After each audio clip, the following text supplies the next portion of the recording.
रूपाली और मिलिंद अपनी इकलौती बेटी को ससुराल से वापस लेने आए हैं। अनुश्री की 1 साल पहले ही शादी हुई थी। क्या ऐसे लड़के के साथ रहना संभव है? रूपाली अब अनुश्री को दोषी ठहराती है। उन्होंने कहा, अगर तुमने एक बार हमारी बात सुन ली होती तो ऐसा दिन नहीं देखना पड़ता। अनुश्री ने प्रेम विवाह किया, रूपाली ने कड़ा विरोध किया। मिलिंद गुस्से में था और उसने 3 दिनों तक अनुश्री से बात नहीं की। आखिर में लड़की की जिद के आगे दोनों को मजबूर होना पड़ा। अनुश्री हट कर के बैठ गई। उसने मिलिंद के मुंह पर बोल दिया, अगर मुझे शादी करनी है तो मैं दैविक से ही करूंगी। मेरे लिए किसी और से शादी करना संभव नहीं है पापा। हालांकि रूपाली ने कहा था, अगर भविष्य में कुछ बुरा होता है तो हम जिम्मेदारी नहीं लेंगे, लेकिन क्या करे। जितना भी कह दे, बेटी तो अपनी है। उस तरह के एक अपाहिज लड़के के साथ पूरी जिंदगी गुजारना क्या संभव है? कितनी ही उम्र है अनुश्री की? केवल 24 वर्ष। रूपाली और मिलिंद दोनों आज अपनी बेटी की भलाई के बारे में सोचते हुए अनुश्री को वापस घर ले जाने आए हैं। दैविक 7 साल से अनुश्री से प्यार करता था। मिलिंद ने दावा किया कि लोअर मिडिल क्लास का दैविक अनुश्री के लायक नहीं है। रूपाली ने कहा, वह एक प्राइवेट फर्म में नौकरी करता है। कितना सैलरी मिलता होगा, क्या तुम्हें ठीक रख पाएगा? चुपचाप शांत स्वर में अनुश्री ने कहा, पैसा क्या इतना बड़ा है माँ? प्यार की कोई कीमत नहीं होती। पैसा ही सब कुछ है। अच्छा जीवन जीने के लिए पैसे की जरूरत होती है। उस लड़के के पास इतना पैसा है।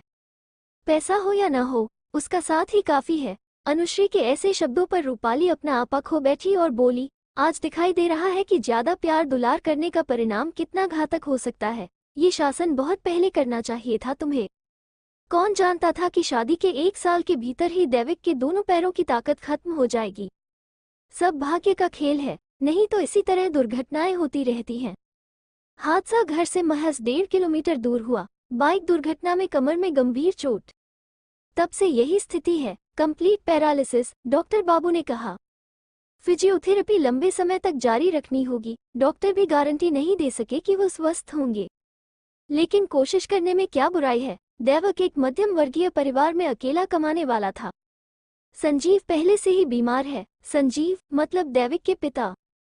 वो एक छोटी सी चाय की दुकान चलाते हैं। कितनी ही होती होगी आमदनी? संजीव की थोड़ी सी आमदनी से उनके बेटे की पढ़ाई हुई। जब भी बेटे की पढ़ाई के लिए ज्यादा पैसों की जरूरत पड़ी, सरला को कितनी बार अपनी 2 सोने की चूड़ियां रतन सोनार की दुकान पर गिरवी रखनी पड़ी। ये सिर्फ सरला ही जानती है। दैविक ही था माता पिता का एकमात्र आशा। चाय की दुकान पर कई लोग चाय पीने आते और संजीव से बोलते, और तुम क्यों परेशान हो रहे हो? लड़का कमा रहा है। संजीव हंसते हुए कहता था, घर बैठकर क्या करूंगा, चलता फिरता रहूंगा तो शरीर भी अच्छा रहेगा। लेकिन उसकी तुलना में अनुश्री के घर की स्थिति काफी अच्छी है। मिलिंद और रूपाली दोनों सरकारी नौकरी में हैं। अनुश्री ने कभी किसी चीज की कमी महसूस नहीं की है।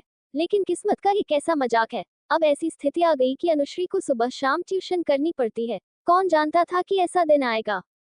बेटी की यह हालत देखकर रूपाली ने अनुश्री को समझाया और कहा, अगर इस हालत में रहोगी तो एक दिन तुम भी खत्म हो जाओगी। हमारे पास क्या कमी है? उस अपाहिज लड़के ने तुम्हारी जिंदगी बर्बाद कर दी है। तुम्हारे पापा कोई अच्छा लड़का देखकर अच्छे घर में तुम्हारी शादी कर देंगे। जो कुछ सामान तुम्हारे पास है उसे लेकर वापस चलो।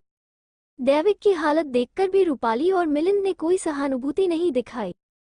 इसके बजाय वे घर आए और अपनी बेटी से तलाक के लिए अर्जी देने को कहा। बगल के कमरे से मिलिंद की बातें दैविक के कानों में आ रही थी। मिलिंद कह रहा था, सुनो बेटी, जिंदगी बच्चों का खेल नहीं है, इसलिए तुम्हें जल्द ही निर्णय लेना होगा। मेरा एक घनिष्ठ मित्र बहुत बड़ा वकील है, हम उससे बात करते हैं, वही तुम्हारा मार्गदर्शन कर सकता है। ऐसी बातें सुनकर दैविक की आंखों में आंसू भर आए। अपनों को अलग करने की क्या बेहतरीन कोशिश है। अनुश्री ने भी मिलिंद की ऐसी बातों पर कोई आपत्ति नहीं जताई।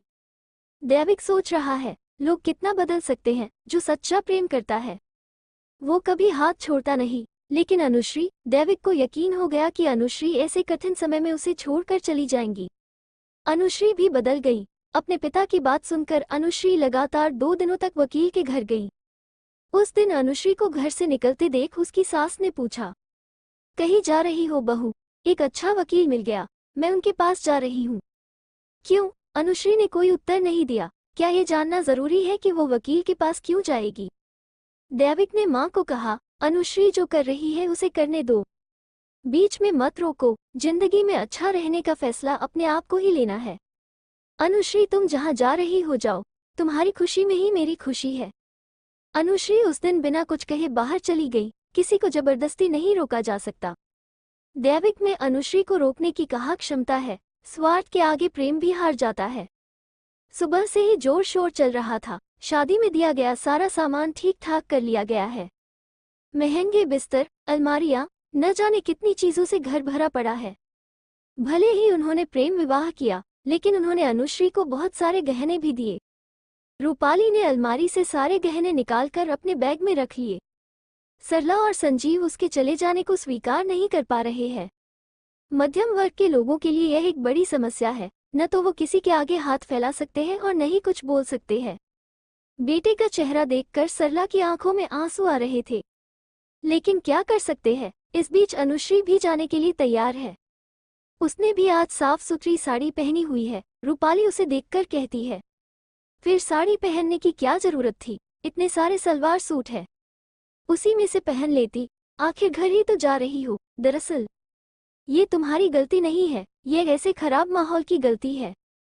साड़ी पहन पहनकर तुम गंवार हो गई हो। खुद को अपडेट करना सीखो, तभी सिर ऊंचा करके जी सकोगी। रूपाली की बातें सुनकर अनुश्री ने कहा, आप सही कह रही हैं माँ, खुद को अपडेट करना चाहिए। यह अपडेट काफी समय पहले से शुरू करना था, बहुत देर हो चुकी है। रूपाली मुस्कुराती है और कहती है, चलो देर से ही सही। तो तुम्हें सच समझ में आया। क्या माता पिता को कभी बुरा चाहते हुए सुना है? अनुश्री ने मुस्कुराते हुए कहा, नहीं, माता पिता कभी भी बुरा नहीं चाहते। कितने दिनों के बाद मैंने तुम्हारे चेहरे पर मुस्कान देखी है।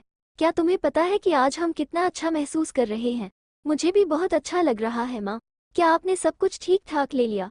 सोने के गहनों को एक बार अच्छी तरह देख ले, वो सब सस्ती चीजें नहीं है, है ना? अरे सब ले लिया है, सोने की चीजें। और क्या मैं देखकर नहीं लूंगी? दैविक बगल के कमरे में बिस्तर पर लेटा हुआ सारी बातें सुन रहा था।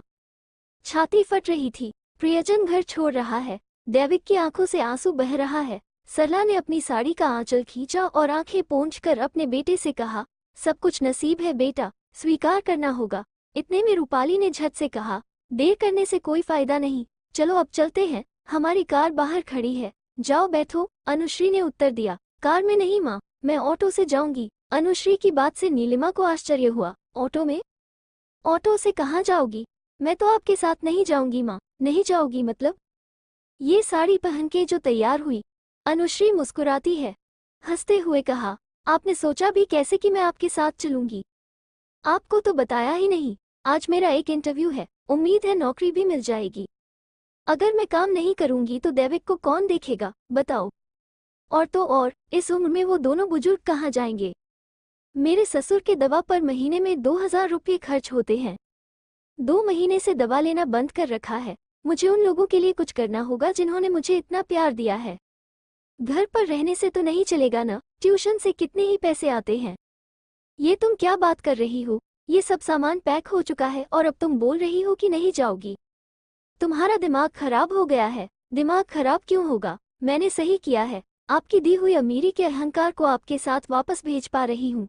ये तो कम खुशी की बात नहीं है। आपने कहा था कि अपने आप को अपडेट करो, मैंने आज वो अपडेट कर दिया। भले ही आपकी अमीरी गर्व की सभी चीजें छीन सकता है, लेकिन मुझे नहीं छीन सकते, क्योंकि मेरे प्यार का गर्व यहीं पर है, इसलिए उसे छोड़ना संभव नहीं है। आज दुर्घटना दैविक की नहीं, मेरी भी हो सकती थी। तब क्या करते? आप मेरे पास रहते। जहां तक मैं आपको जानती हूँ, आप आसपास नहीं होते। जिंदगी में कितने भी दिन जी लूं, दैविक के साथ रहना चाहती हूँ माँ। प्यार का मतलब छोड़ देना नहीं है। इसके अलावा आपने सोचा भी कैसे कि मैं आपकी बात मान लूंगी? मैं अपनी बाकी जिंदगी उसी का हाथ पकड़कर गुजारूंगी, जिसका हाथ पकड़कर मैं एक दिन इस घर में आई थी। हर प्यार करने वाला साथ नहीं छोड़ता। कुछ लोग हैं मेरे जैसे, जो अपने भले के लिए खुद को ऐसे अपडेट करते हैं। इसके अलावा मैं वकील के पास अच्छी सलाह पाने के लिए गई थी, डिवोर्स के लिए नहीं। उन्होंने ही मेरे लिए नौकरी ढूंढी। वही आज मेरा इंटरव्यू है। कुछ लोग ऐसे होते हैं जो 2 जिंदगियों को जोड़कर रखना चाहते हैं। प्लीज माँ, मेरे इस प्यार से भरे खूबसूरत घर को कभी तोड़ने मत आना। अब फोन करके कभी मत कहना कि सब कुछ छोड़ छाड़ कर चले आओ। आप जैसी माँओं के लिए कितनी लड़कियां अपना परिवार नहीं बसा सकी। बेटियों को तलाक कराकर वे खुद अपने पति के साथ रहते हैं। आप सब कितने अजीब हो। जो भी हो, आप अब जा सकती हो माँ, बहुत देर हो गई है, मुझे ऑटो जो पकड़ना है। आशा है कहानी अच्छी लगी। वीडियो में अंत तक बने रहने के लिए आपका धन्यवाद।